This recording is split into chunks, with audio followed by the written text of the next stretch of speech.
जय हिंद, वंदे मातरम। प्यारे साथियों, सभी साथियों को मेरा प्यार भरा नमस्कार।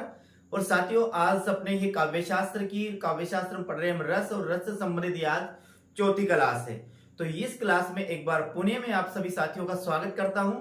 और प्रिय साथियों, आज हम यहाँ पर पढ़ने वाले हैं रस में स्थायी भाव के विषय में पढ़ेंगे, रस के अवयवों के बारे में पढ़ेंगे, रस के अंगों के बारे में पढ़ेंगे, रस के तत्वों के बारे में पढ़ेंगे, रस के उपादान के बारे में पढ़ेंगे कि रस के कितने अंग होते हैं साथियों। इसके बारे में अपन यहाँ पर अध्ययन करेंगे साथियों। एक बार पुणे साथियों में आपको याद दिलाना चाहता हूं कि इस YouTube चैनल जिसका नाम टॉपर क्लासेस है, इसमें फर्स्ट ग्रेड हिंदी और सेकंड ग्रेड हिंदी, साथ साथ रीड लेवल फर्स्ट और लेवल सेकंड के संपूर्ण व्याकरण, काव्यशास्त्र, शिक्षण विद्या, हिंदी साहित्य का इतिहास और साथ ही साथ साथियों MA और BA लेवल का जितना भी सिलेबस है, जिसमें कहानी, नाटक, उपन्यास, एकाकी, तुलसीदास, मीरा, सूरदास, रामचरितमानस, आचार्य रामचंद्र शुक्ल, ये सब कुछ आपको निःशुल्क पढ़ाया जाएगा। तो साथियों, पढ़ते हैं, हम बात करते हैं। आज शुरू करते हैं अपन यहां से। कहां से शुरू करते हैं? स्थायी भाव देखते हैं साथियों, रस के अवयव देखते हैं। तो देखिए, यहां ऊपर लिखा है कि आचार्य भट्ट ने सर्वप्रथम स्थायी भावों का उल्लेख किया है साथियों। यानी कि स्थायी भाव का सर्वप्रथम उल्लेख किसके द्वारा किया गया है साथियों, वह यहां पर देखते हैं। अब यहां देखिए, आपने यहां लिखा है भट्ट लिखा है साथियों। तो यहाँ भट्ट का मतलब है भट्ट लोलट है साथियों। क्या है, ध्यान रखिएगा, यहां पर जो है ये जो भट्ट लिखा हुआ है, इस भट्ट में बीच यहां मिश्र प्रिंट से साथियों भट्ट लोलट छुटा हुआ है। क्या है, यहां पर भट्ट लोलट है। तो स्थायी भाव का सर्वप्रथम जो उल्लेख किया है काव्यशास्त्र में, वो आचार्य भट्ट लोलट द्वारा किया गया है। ध्यान रखिएगा, एग्जाम में प्रश्न आ सकता है, तो आपको प्रश्न का उत्तर देना है साथियों।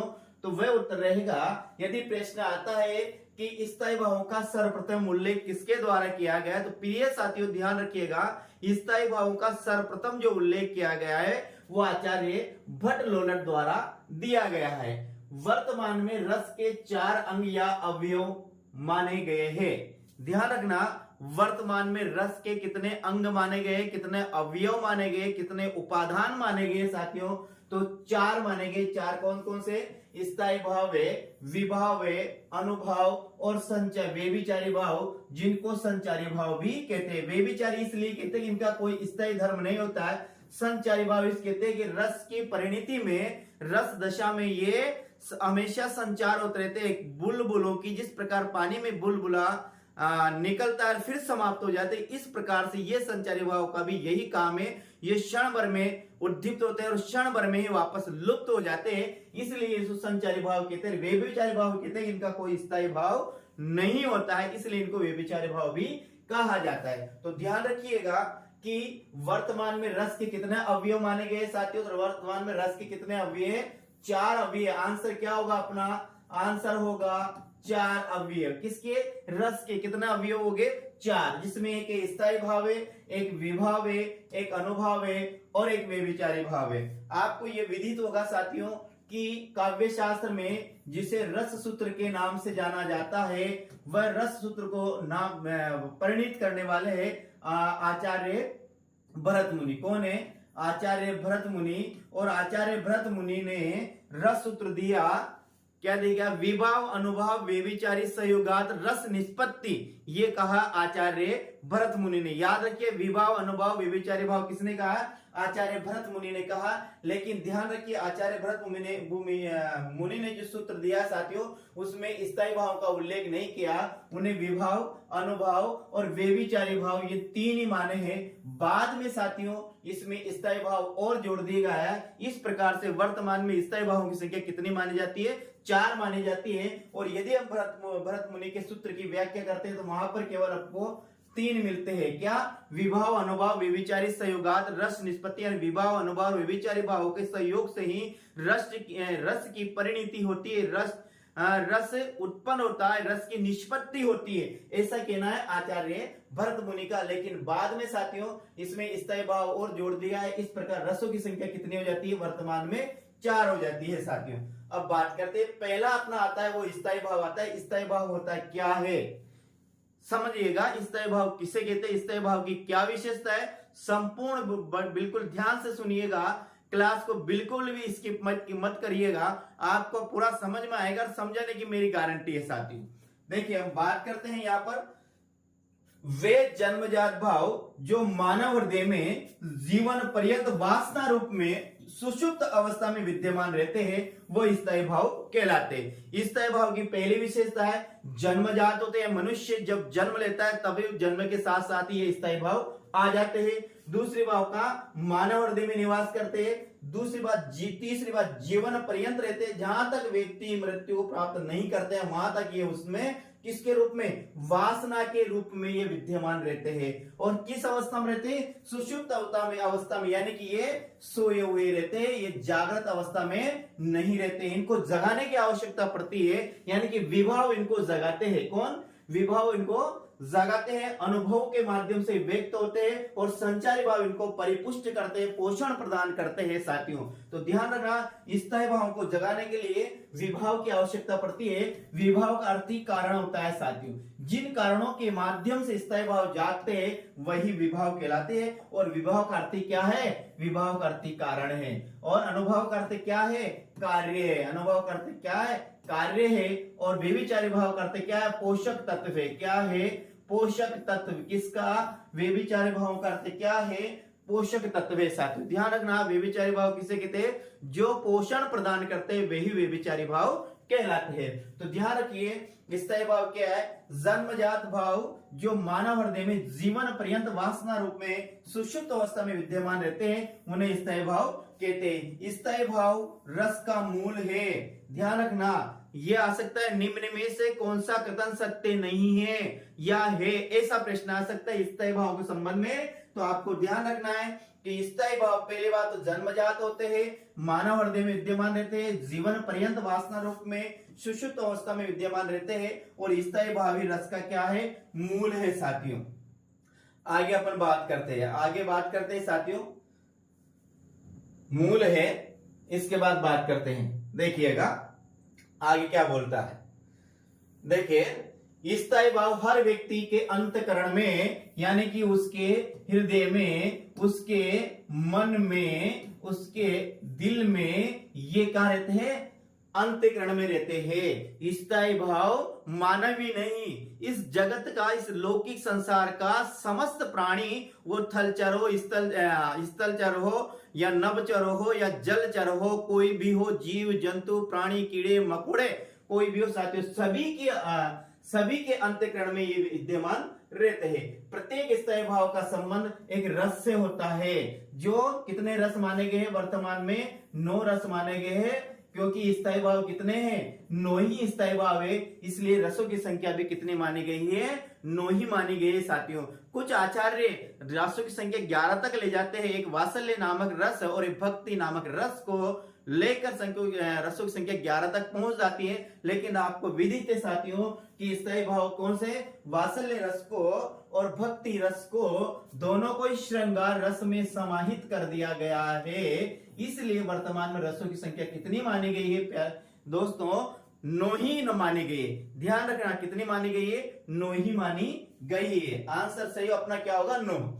ये स्थायी भाव ही विभाव आदि कारणों से जागृत होते हैं। किसके, जो स्थायी भाव होते हैं ये जागृत किसके कारण होते हैं, ये विभाव के कारण जागृत होते हैं। और अनुभवों द्वारा व्यक्त होते हैं। किसके द्वारा व्यक्त होते हैं, अनुभव द्वारा व्यक्त होता है। अनुभव किसे कहते हैं, आश्रय की जो चेष्टा होती है उसे ही अनुभव कहते हैं। मान लीजिए कि मैं हूं, मुझे जाते जाते कहीं रास्ते में मुझे सिंह दिखाई दिया, शेर दिखाई दिया या कोई सर्प दिखाई दिया, तो सर्प को देखकर जो सर्प है वो तो क्या होगा, विभाव होगा। और उसे देखकर मैं डरा या फिर आप डरे, ये आश्रय होगा, डरने वाला आश्रय होगा। और आश्रय द्वारा उसको देखकर जो चेष्टा की जाएगी साथियों, वह चेष्टा क्या कहलाएगी, अनुभव कहलाएगी। और परिपुष्ट जो संचारी भाव क्या होगा साथियों, ये होंगे सांप का फन फैलाना, सांप का फुफकारना, ये क्या होगा, ये होगे साथियों क्या, व्यभिचारी भाव हो गए। तो एक बार पुनः देखिएगा आप, ये स्थायी भाव ही विभाव आदि कारणों से जागृत होते हैं, अनुभवों द्वारा व्यक्त होते हैं, व्यभिचारी भाव द्वारा पुष्ट होकर रस दशा में परिणीत हो जाते हैं। परिणीत का मतलब है बदल जाते हैं। किस दशा में बदल जाते हैं, फिर रस में परिणत हो जाते हैं। किसके माध्यम? विभाव, अनुभाव और व्यभिचारी भावों के सहयोग से ही रस दशा को प्राप्त करते हैं। ये आपको ध्यान रखना है साथियों। अब आगे ध्यान रखिए, आगे और देखिए, आगे को बिल्कुल आप डिटेल से समझने की यहाँ कोशिश करेंगे, इसको एक एक पॉइंट को क्लियर करेंगे साथियों। आपका एक भी ऐसा पॉइंट नहीं रहेगा जो आपके समझ में नहीं आएगा साथियों। देखिए, विभाव क्या करते हैं? जगाते हैं। किसको जगाते हैं? स्थायी भाव को। किसको जगाते हैं? स्थायी भाव को। कौन जगाते हैं? विभाव जगाते हैं। विभाव करते क्या होता है? कारण होता है, यानी कि वह कारण जो स्थायी भावों को जगाते हैं वो क्या कहलाते हैं? विभाव कहलाते हैं। वे भाव जो स्थायी भावों को जगाते हैं वो क्या कहलाते हैं? कारण कहलाते हैं। मान लीजिए कि यहाँ पर एक मनुष्य है। क्या है? एक मनुष्य है। हम मनुष्य को दिखा साथियों सांप, तो मनुष्य तो क्या हो गया साथियों? आश्रय हो गया। क्या हो गया? आश्रय। सांप क्या हो गया साथियों? सांप हो गया यहाँ पर विभाव, इसके कारण जगा है साथियों। आगे बात करते हैं यहाँ पर। और अनुभव, अनुभाव है साथियों, अनुभव नहीं है। अनुभव के द्वारा ये क्या होते हैं? व्यक्त होते हैं, यानी आश्रय के द्वारा जो चेष्टा की जाती है वही क्या होता है? अनुभव होता है। फिर संचारी भाव क्या है? पुष्ट होते हैं। किस क्या? संचारी भावों के माध्यम से स्थायी भाव क्या होते हैं? पुष्टता को प्रदान करते हैं। संचारी भाव क्या है? पोषण प्रदान करने वाले। क्या है? पोषण प्रदान करने वाले। साधारण भाषा में इसे क्या कहते हैं? उर्वरक कह सकते हैं, इसे हम खाद्य कह सकते हैं। उर्वरक कह सकते हैं, इसे खाद्य कह सकते हैं। ये इसको और ज्यादा मजबूत करते हैं साथियों, इच्छा को और तीव्र करते हैं साथियों। कौन? संचारी भाव। स्थायी भाव की संख्या कितनी मानी गई है? 9 मानी गई है। ध्यान रखना, स्थायी भाव की संख्या कितनी मानी गई है? 9 मानी गई। तो आपको ध्यान रखना, विभाव जगाते हैं स्थायी भाव को, अनुभव द्वारा वे व्यक्त होते हैं, संचारी भाव से पुष्ट होते हैं। और स्थायी भाव की संख्या कितनी मानी गई है? 9 मानी गई। तो रसों की संख्या भी कितनी मानेंगे? 9 ही मानेंगे। ध्यान रखना, स्थायी भाव कितने हैं? 9। तो रस भी कितने होंगे साथियों? ध्यान रखना, रस भी कितने होंगे? 9 ही होंगे। आगे बात करते हैं। देखिएगा, आगे बात करते हैं यहां पर। प्रत्येक स्थायी भाव एक रस का कारक या कर्ता होता है, यानी कि प्रत्येक जो स्थायी भाव होता है वो एक रस का कर्ता या कारक होता है। जो कार्य को करता है वही क्या कहलाता है? कर्ता कहलाता है। कारक का मतलब कारण होता है साथियों। ध्यान रखना, प्रत्येक स्थायी भाव का भाव एक रस का कारक होता है, इसलिए साहित्य में रसों की संख्या 9 ही मानी जाती है। कितनी मानी जाती है? ध्यान रखना, स्थायी भावों की संख्या कितनी मानी जाती है? 9 ही मानी जाती है। स्थायी भावों व रसों के आंतरिक संबंध को निम्न तालिका द्वारा समझा जा सकता है। अब समझेंगे यहाँ पर स्थायी भाव और रस कि कौन से रस में कौन सा स्थायी भाव होता है और कहां होता है, इसकी उत्पत्ति का कारण क्या होता है, ये संपूर्ण प्रक्रिया को अपन जानेंगे। एक बार पुनः देख लीजिएगा। यहाँ प्रत्येक स्थायी भाव एक रस का कारक होता है, इसलिए साहित्य में रसों की संख्या 9 मानी गई है। स्थायी भाव और रसों के आंतरिक संबंध को निम्न तालिका द्वारा समझा जा सकता है। अब वो तालिका क्या है? ध्यान से देखिएगा। प्यारे साथियों, बिल्कुल आप निश्चित हो जाएगा साथियों, यदि आप मेरे चैनल से जुड़े रहे तो मैं आपको पूर्ण विश्वास दिलाता हूं साथियों कि आपका इस तरह से मैं आपको जो भी मेरे पास कंटेंट है या जो भी मेरे पास नोट्स है, इस तरह से मैं आपको उपलब्ध कराऊंगा कि आपका एग्जाम में एक भी प्रश्न गलत नहीं जाएगा। आप बिल्कुल आप साथियों निश्चिंत हो जाइएगा। लेकिन जो मेरे पास है ये आपको याद होना अति आवश्यक है साथियों। एक और बात ध्यान रखना, अभी केवल आपको एग्जाम को क्लियर करना है, ना कोई विद्वान बनना है, ना व्याकरणाचार्य बनना है, ना काव्य शास्त्री बनना है।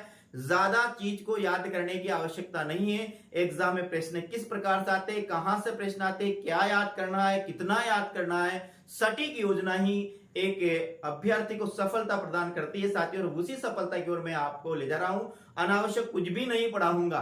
मैंने देखा है कहीं यूट्यूब चैनल जो जिनके बड़े बड़े चैनल है साथियों, वहां पर इस प्रकार से पढ़ाते कि विद्यार्थी को भ्रमित कर देते हैं, उनके सामने इतनी सामग्री थोप देते हैं कि शायद वो उनको याद नहीं होती, तो उनको ज्यादा याद नहीं करना है साथियों। हम बात करते हैं, एक तरफ रस लिखा हुआ है, एक तरफ स्थायी भाव लिखा हुआ है। पहला रस आता है अपना श्रृंगार। मैंने भी आप पहला बताया साथियों, ये श्रृंगार लिखा हुआ है, ये व्याकरणिक दृष्टि से अशुद्ध है, ये व्याकरणिक दृष्टि से शुद्ध है साथियों, ये श्रृंगार। और दूसरा ये श्रृंगार भी व्याकरण दृष्टि से क्या है?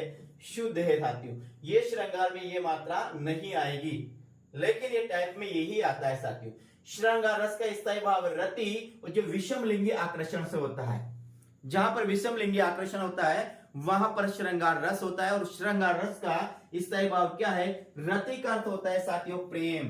क्या होता है? प्रेम होता है। रति का अर्थ क्या? स्नेह होता है। रति का अर्थ क्या होता है? ममता होता है, जिसे हम साथियों लव कहते हैं। यही रति का अर्थ होता है। जहां पर प्रेम का वर्णन होता है, विषम लिंगी आकर्षण जहां पर स्नेह का वर्णन होता है, क्योंकि वात्सल्य जो रस है उसका भी श्रृंगार रस में समाहित कर दिया गया है, इसलिए ना साथियों स्नेह और ममता भी आएगा। साथियों ध्यान रखिएगा इस बात को। तो जहां पर नायक और नायिका, जहां पर प्रेमी और प्रेमिका, जहां पर साथियों पति और पत्नी, जहां पर नर और मादा में जो एक दूसरे के आकर्षण से एक दूसरे के आकर्षण होता है, और आकर्षण होने से जो रति भाव की व्याप्ति होती है साथियों, वही क्या कहलाता है? श्रृंगार रस कहलाता है। और श्रृंगार रस का क्या है स्थायी भाव है? वो क्या है? रति। तो रति कहां पर रहेगी? ये विषम लिंगी आकर्षण में रहेगी साथियों। विषम लिंगी आकर्षण किसमें होता है? नर और मादा में विषम लिंगी आकर्षण होता है साथियों। आगे देखिए, अगला आता है करुण रस। करुण रस से साथियों जिसका स्थायी भाव है शोक। शोक होता है परिजन की मृत्यु या उसका चीर बिछो, चीर यानी लंबे समय तक विषय बिछो हो जाए, लंबे समय तक उससे मिलना, यानी कि मिलने की कोई संभावना नहीं होती है। तो वहां पर ऐसा कोई काव्य पंक्तियों में या तो किसी प्रियजन की मृत्यु, अपने जो पारिवारिक लोग होते हैं, अपने जो इष्ट मित्र होते हैं साथियों, जैसे जयद्रथवत में साथियों जिस प्रकार के उत्तरा द्वारा जो विलाप किया जाता है साथियों, वहां पर करुण रस ही है। आगे बात करते हैं करुण रस का स्थायी भाव क्या है? शोक है। और एक होता है परिजन की मृत्यु या चीर बिछुओं से उत्पन्न जो दुख होता है, वहां पर करुण नामक रस उत्पन्न होता है, और इसका स्थायी भाव क्या है?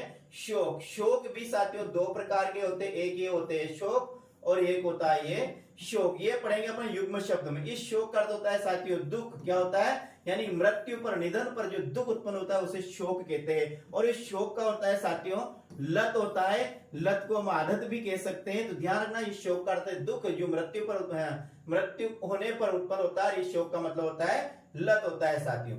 तो अपन यहां पर बात कर रहे हैं, किसकी बात कर रहे हैं? करुण रस। करुण रस का स्थायी भाव क्या है? शोक है। और शोक होता है परिजन की मृत्यु या फिर चीर बिछुओं से उत्पन्न जो दुख होता है उसे ही करुण रस का। अगला आता है शांत रस। शांत रस का साथियों स्थायी भाव है निर्वेद। शांत रस का स्थायी भाव है निर्वेद, यानी संसार की असारता या निरर्थकता के ज्ञान से उत्पन्न व्यक्ति क्या कहलाती है? व्यक्ति क्या कहलाती है? निर्वेद कहलाती है साथियों। और निर्वेद जो स्थायी भाव है इसको उत्पन्न करने वाला जो रस है वो शांत रस से जाते हैं। यानी कि भौतिक संसार से यदि साथियों भौतिक संसार से, मोह माया से, परिवार से, धन दौलत से, सभी से यदि मुक्ति प्राप्त हो जाती है, सबको हम आसार समझने लगते हैं और समझते हैं कि कोई ये सब मोह माया है, ये सब नहीं रह जाएगा। केवल साथियों ईश्वर ही एक है जिसके पास अपने अंतिम रूप से उसके पास जाना है। यानी जो संसार से, मोह माया से, इस लौकिक भौतिक शरीर से अपनी समस्त इच्छा, आकांक्षा, उपेक्षा को त्याग देता है। तो ऐसी कोई काव्य पंक्तियां होती है जहां पर साथियों क्या होता है? शांत रस होता है। और शांत रस का जो स्थायी भाव है वो क्या है? निर्वेद है। ध्यान रखिएगा साथियों। अगला जो रस आता है साथियों, ये देखो यहाँ ये सही, ये यहाँ होना चाहिए था और ये यहाँ पर होना चाहिए था। रस का नाम हास्य है और इसका स्थायी भाव है हास। ये उल्टा सीधा लिखा हुआ है, इसको यहाँ हम लिख सकते हैं हास्य और न लिखेंगे हास। यानी कि हास से रस है और हास से रस का स्थायी भाव क्या है? हास। ये होता है विचित्र बेढंगी वेशभूषा या हाव भाव के देखने से, जिससे साथियों हम साधारण भाषा में जोकर कहते हैं, कार्टून कहते हैं। यानी कि जहां पर नाटक होते हैं रंगमंच पर, जहां पर कोई भी व्यक्ति किसी भी पात्र की वेशभूषा पहनकर, इस प्रकार की वेशभूषा पहनकर जिसको देखकर या सुनकर साथियों या पढ़कर मन में हंसी उत्पन्न हो जाए, तो वहां पर हास्य रस होता है साथियों। जब यह हास्य रस पढ़ेंगे वहां पर अपन उदाहरण के माध्यम से समझेंगे, आपको बिल्कुल समझ में आ जाएगा। इस बात का आप ध्यान रखिए। तो ये रस, अगला रस चौथा कौन सा? हास्य रस। हास्य रस का स्थायी भाव कौन है? हास है।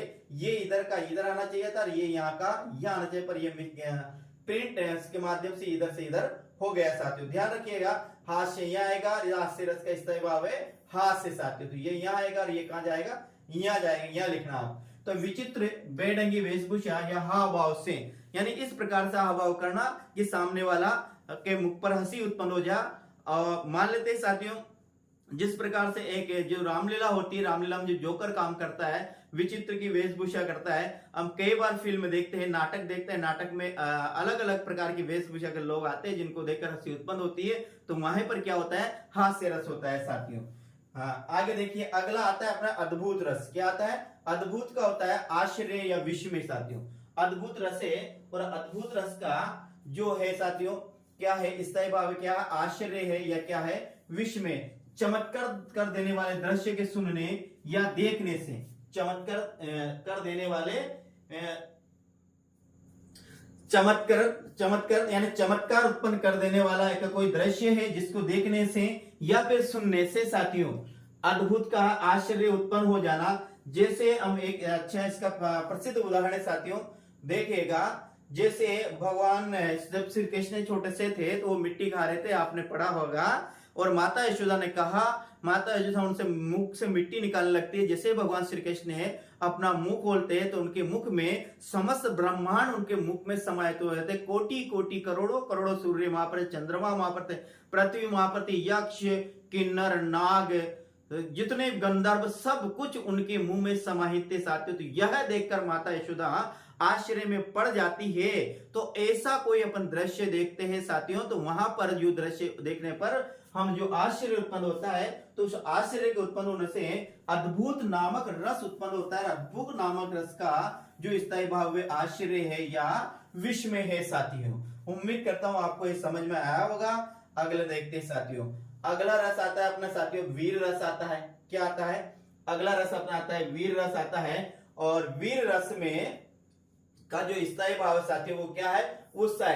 किसी कार्य को करते समय उत्पन्न अतिरिक्त उत्साह, अतिरिक्त उत्साह ही क्या कहलाता है, वीर रस कहलाता है। किसी कार्य को करते समय, यानी कि जिसे हम कहते हैं प्रतिपुष्टि कह सकते हैं, जिसे फीडबैक कह सकते हैं, यानी कि जब हम किसी का मोटिवेशन सुनते हैं साथियों, तो वह मोटिवेशन ही क्या, एक उत्साह है। क्योंकि उसके सुनने से अपने जो मोटिवेट रहते हैं वो क्या मोटिवेटेड हो जाते हैं, यानी कि अपने पढ़ने की और इच्छा जागृत हो जाती है साथियों। जो हम हताश हो जाते हैं वह हताश पुनः हम उत्साहित हो जाते हैं। तो वहां पर क्या होता है, वहां पर ही होता है कौन, वीर रस। और वीर रस का जो स्थायी भाव है क्या है, उत्साह, यानी किसी कार्य को करते समय अतिरिक्त जो उत्साह उत्पन्न होता है वही वहां पर क्या होता है, वीर रस होता है साथियों। जान लेना, जैसे अभी मैं पढ़ा रहा हूं, यदि मैं ऑनलाइन पढ़ा रहता और आप कमेंट करते कि वेरी गुड, क्या बात है सर, गजब का पढ़ा रहे, ये मेरा अतिरिक्त उत्साह कर रहा है, मैं कार्य कर रहा हूं, उस कार्य में ये मेरे अतिरिक्त उत्साह उत्पन्न कर रहा है। तो जहां पर इस प्रकार के कार्य होते हैं वहां पर क्या होता है, वीर रस होता है साथियों। आगे बात करते हैं, अगला आता है रोध रस। रोध का अर्थ, रोध रस, और इस रस का जो स्थायी भाव वो क्या है, क्रोध है साथियों। क्या है, क्रोध। किसी अप्रिय व्यक्ति या दृश्य से उत्पन्न आवेश क्या कहलाता है, क्रोध कहलाता है। यानी कि ऐसी घटना का अपने सामने घटित हो जाना, ऐसे व्यक्ति का अपने सामने घटित हो जाना जिसने अपने साथ कोई बुरा किया, उसको देखकर मन में, अंतःकरण में, हृदय में जो क्रोध भाव उत्पन्न होता है साथियों, उसे ही क्या कहते हैं, उसे ही रोध रस कहते हैं। और रोध रस का जो स्थायी भाव वो क्या है, क्रोध है साथियों। क्या है, क्रोध। ध्यान रखना, तो ये रोध रस है। रोध रस का स्थायी भाव क्या है, क्रोध है। किसी अप्रिय व्यक्ति या दृश्य से उत्पन्न जो आवेश होता है उसे क्या कहा जाता है, साहित्यिक भाषा में रौद्र कहा जाता है। रोध रस का जो स्थायी भाव है वो क्या है, क्रोध है प्रिय विद्यार्थियों। अगला आता है साथियों, यहाँ लिखा हुआ है विस्मय। ये विस्मय नहीं है साथियों, ये है विभत्स्य। विभत्स्य ये है साथियों, ध्यान रखना, ये मिस्टेक से ये यहाँ विस्मय लिखा गया है, विस्मय नहीं, यह है विभत्स्य। और विभत्स्य जो रस है उसका जो स्थायी भाव है वो क्या है, घृणा या जुगुप्सा है। क्या है, घृणा भी आ सकता है, जुगुप्सा भी आ सकता है। ध्यान रखें, स्थायी भाव विभत्स्य है, विभत्स्य रस है। विभत्स्य रस का स्थायी भाव क्या है, घृणा या क्या है, जुगुप्सा है। यहाँ क्या याद रखेंगे आप, याद रखेंगे, यहाँ लिखना है आपको विभत्स्य। ये रस है, 8वां रस, और इसकी जो स्थायी भाव है वो घृणा है और जुगुप्सा है। किसी दृश्य को देखकर या सुनकर आंखें बंद हो जाना, यानी ऐसी घृणित वस्तु को देख लेना, ऐसे घृणित दृश्य को देख लेना जिसको देखने से अपनी आंखें बंद हो जाती है, ऐसी दुर्गंध जहां से गंध आती है। यानी मान लेते हैं कोई पशु मरा हुआ है, वो पशु मरे हुए पशु को जो काग है साथियों, काग उसको खा रहे, शियार उसको खींच रहे, कुत्ते उसकी जीभ खींच रहे, और बाज गीदड़ आदि उनके आंतों को खींच रहे, ऐसा दृश्य जो हम देखते हैं साथियों, तो वहां पर कौन सा रस उत्पन्न होता है?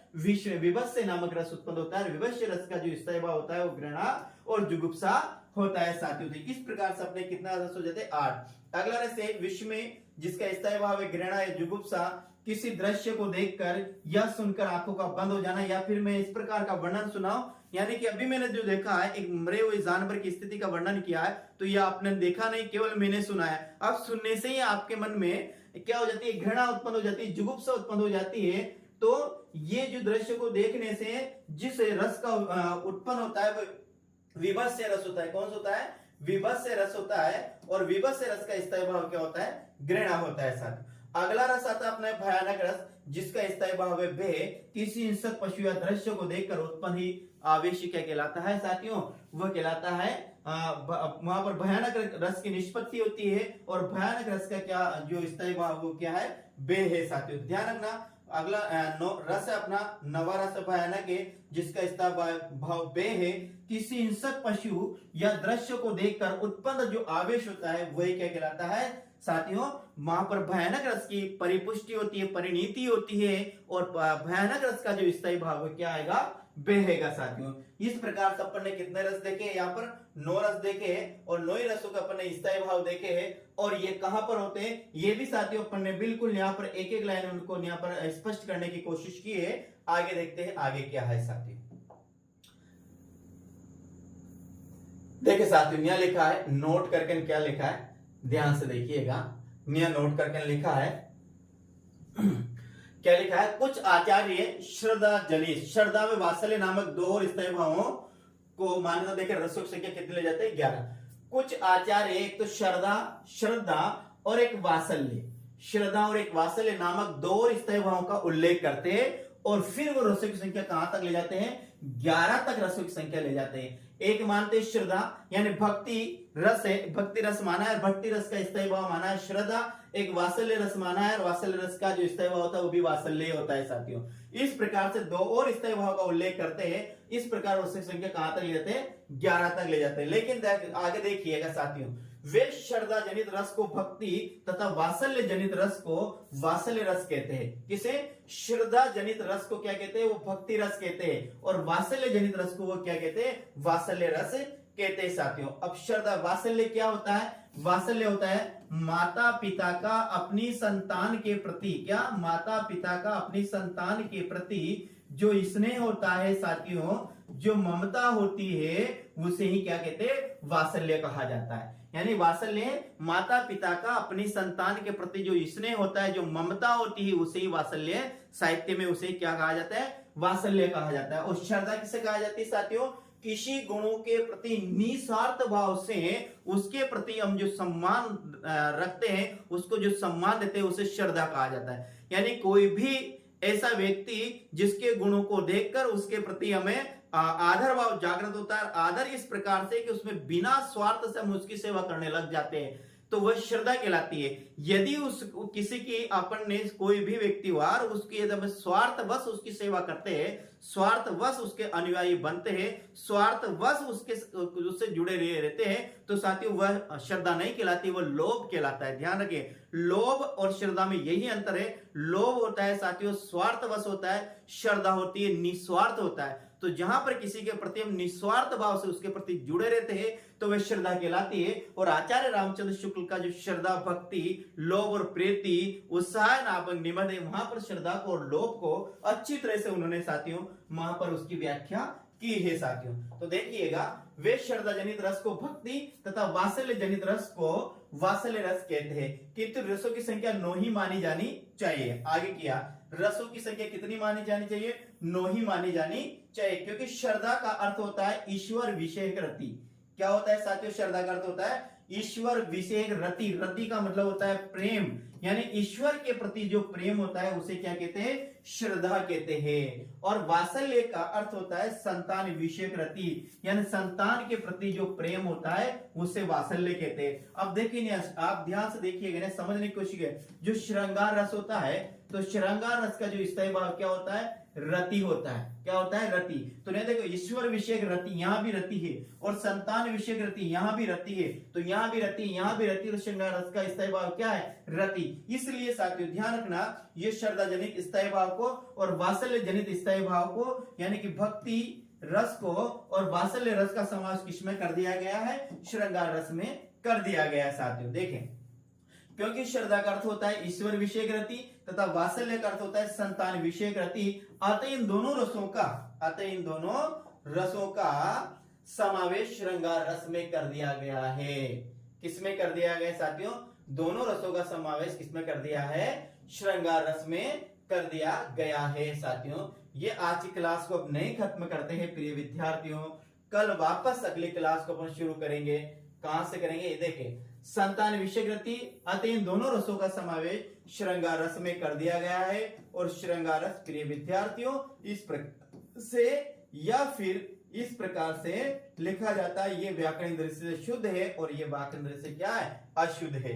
कल की क्लास साथियों हम वापस यहां शुरू करेंगे, इसे विभाव से शुरू करेंगे कि विभाव क्या है, कितने प्रकार के होते हैं, कहां पर होते हैं, ये क्या कार्य करता है, ये सब के बारे में कल जानेंगे। उम्मीद करता हूं साथियों ये क्लास आपको अच्छी लगी होगी। यदि साथियों आपको ऐसा लगता है कि क्लास अच्छी है तो इसको अधिक से अधिक जरूर शेयर करिएगा। मैं आपसे यही आशा और अपेक्षा रखता हूं कि ये क्लास को आप अधिक से अधिक शेयर करेंगे, प्रत्येक बच्चे के पास पहुंचाएंगे। जितने भी आपके पास ग्रुप है, वो टेलीग्राम ग्रुप हो या व्हाट्सएप ग्रुप हो या कोई सा भी और ग्रुप हो साथियों, सभी में इस क्लास को अवश्य सेंड करिएगा।